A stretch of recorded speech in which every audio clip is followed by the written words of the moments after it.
Red టీవీలో మీ వ్యాపార ప్రకటనల కోసం ఈ నంబర్ని సంప్రదించండి. Hi viewers, welcome to our channel. ప్రస్తుతం మనతో పాటు సీనియర్ జర్నలిస్ట్ భరద్వాజ్ గారు ఉన్నారు. వారితో ఒకసారి మాట్లాడదాం. సార్ నమస్కారం. సార్ కోడెల శివప్రసాద్ను మానసికంగా వేధించి అతను ఆత్మహత్య చేసుకునేలా చేశారని చెప్పేసి చంద్రబాబు నాయుడు గారు పల్నాడులో జరుగుతున్న గ్రాహక కథల సభలో ఆయన ఆవేదన వ్యక్తం చేయడం జరిగింది. సార్ మరి అసలు ఏం జరిగింది? అసలు చాలామందిని చంపేశారు వైఎస్ఆర్సీపీ అధికారంలోకి వచ్చాక అని చెప్పి ఒక జాబితా కూడా చదివాడు కదా ఆయన. అవును, 30 మందా 40 మందా ఏదో చెప్పాడు ఆయన. 30 మంది అన్నారు. 30 మంది. అయితే మిగిలిన వాళ్ళ వ్యవహారం పక్కన పెట్టేస్తే కోడెల శివప్రసాద్ ఎపిసోడు చాలా పాపులర్ అయింది ఆ టైంలో. అంటే నిజానికి కోడెల శివప్రసాద్ స్ట్రెచర్ రీత్యా కూడా పాపులర్ అయింది ఆ ఇన్సిడెంట్, ఆయన సూసైడ్ చేసుకోవటం అనేది.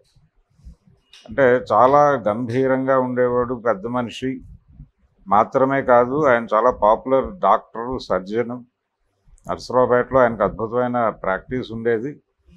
అది మాత్రమే కాకుండా చుట్టుపక్కల గ్రామాల్లో ఆయనకు చాలా పేరు ఉండేది.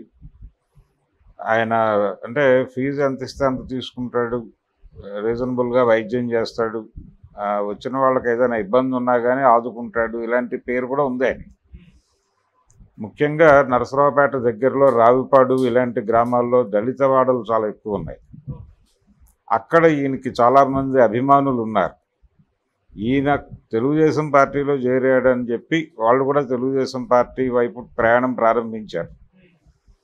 అలా తెలుగుదేశం పార్టీలో చేరాడు, ఆయన ఎమ్మెల్యే అయ్యాడు, తర్వాత మంత్రి అయ్యాడు, హోంమంత్రిగా చేశాడు రామారావు గారి క్యాబినెట్లో. రామారావు గారు తన విశ్వాసంలో తీసుకున్నటువంటి నాయకుల్లో ఆయన కూడా ఒకడు.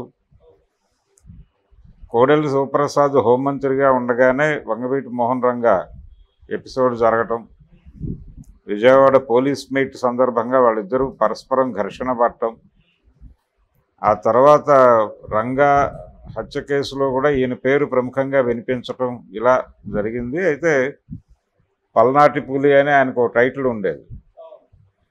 ఆయన ఒక మేరకు ఫ్యాక్షనిజం కూడా నడిచేది ఆయన ఎరాలో అనేది కొన్ని ఆరోపణలు ఉన్నాయి ఆయన మీద. దాడులు ప్రతిదాడులు, అంటే పల్నాడులో దాడులు ప్రతిదాడులు జరిగేవి. అనివార్యంగా ఎప్పుడైతే ఈయన రాజకీయాల్లోకి వచ్చాడో, రాజకీయాల్లోకి రాకముందే గ్రూప్ తగాదాలు ఉండేవి అక్కడ.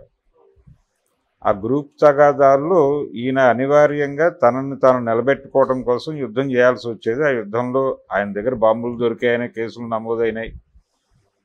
ఇలా హీరోయిక్ ఇమేజ్ ఉండేది ఆయనకి. హీరోయిక్ ఇమేజ్ అనే దానికంటే కూడా ఒక వైలెన్స్ ఉండేది ఆయన నేపథ్యంలో. కొంచెం హింస నేపథ్యంగా కలిగినటువంటి రాజకీయ నాయకుడు కోడెల శివప్రసాద్. అందుకనే రంగా మర్డర్ కేసులో ఆయన పేరు చాలా ప్రముఖంగా వినిపించడానికి కారణం. రెండోది, వాళ్ళిద్దరూ బహిరంగంగా ఘర్షణ పడిన దాన్ని లీడ్ తీసుకుని అటువైపుకి కథ నడిచింది.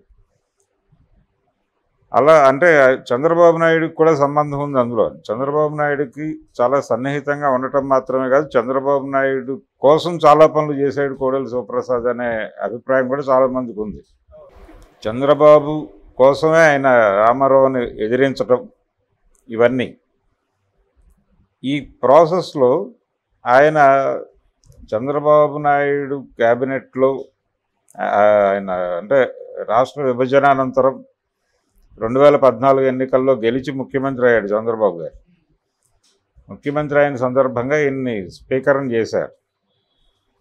స్పీకర్ని చేసిన తర్వాత ఆయన శాసనసభ నిర్వహించిన పద్ధతి చాలా విమర్శలకు గురైంది. ఆ టైంలో కొంచెం జగన్మోహన్ రెడ్డిని టార్గెట్ చేసి హ్యూమిలేట్ చేసినటువంటి సందర్భాలు అనేకం ఉన్నాయి. ఆయన ఫైనల్గా అసలు ఈ సభలో నేను ఉండను అని చెప్పి నేను జనంలో ఉంటాను అని ఆయన సభ నుంచి పూర్తి స్థాయిలో సెలవు ప్రకటించి మరీ వెళ్ళిపోయాడు జనంలోకి జగన్మోహన్ రెడ్డి. ఈ టోటల్ ఎపిసోడ్కి కోడెల శివప్రసాద్ నేతృత్వంలో అంటే ఒక రకంగా సారథ్యం వహించాడు ఆయన స్పీకర్గా.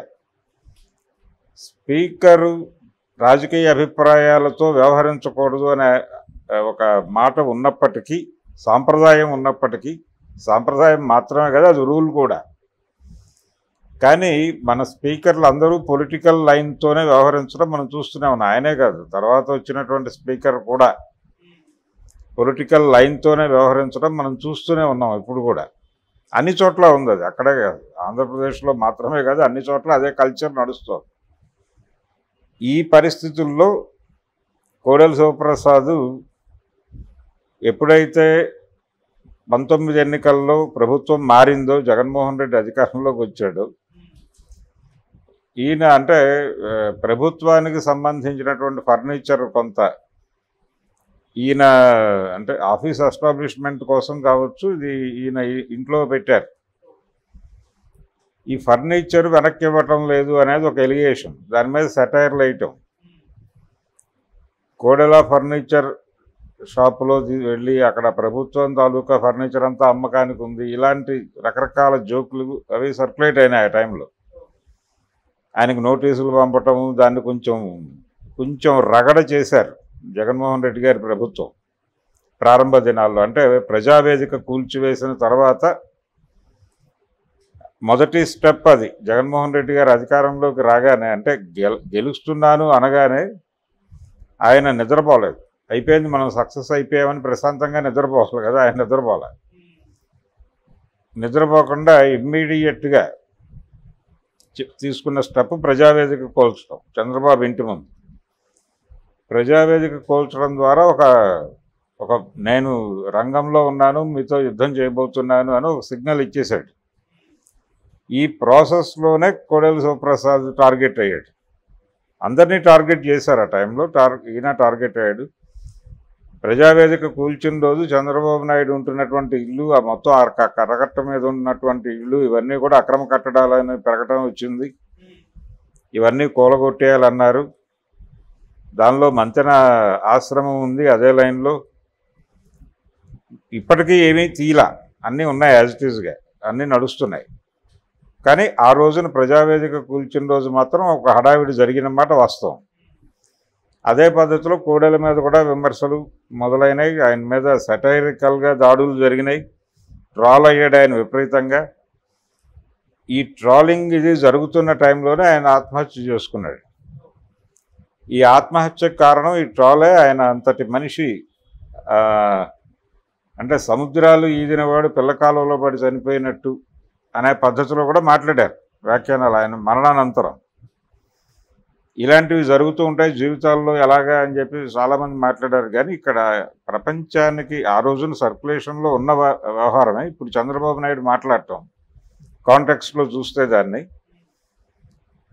నిజానికి కోడెల శివప్రసాద్ ఆత్మహత్య చేసుకుంది ట్రాలింగ్ గురించి కాదని, ఆయనకి ఇంట్లో కొన్ని వేధింపులు ఉన్నాయి. కొడుకు కోడలు గొడవలు అవి కూడా ఉన్నాయి. ఫ్యామిలీ గొడవలు కూడా ఉన్నాయి ఆయన జీవితంలో. ఈ ఫ్యామిలీ గొడవలతో పాటు కొన్ని సమస్యల పరిష్కారానికి చంద్రబాబు నాయుడు సహకరించలేదు అనేది ఒకటి.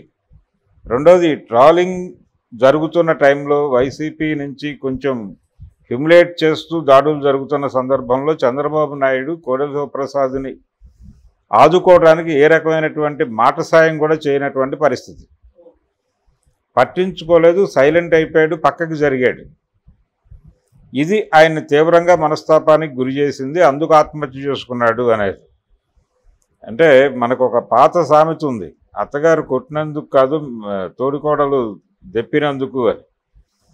దానికి అది కరెక్ట్ సామెత కాదు. కానీ కోడెల శివప్రసాద్ ఎపిసోడ్లో ఆయన జీవితంలో ఆయన కూడా కొంచెం ఫెరోషియస్ పొలిటీషియన్నే.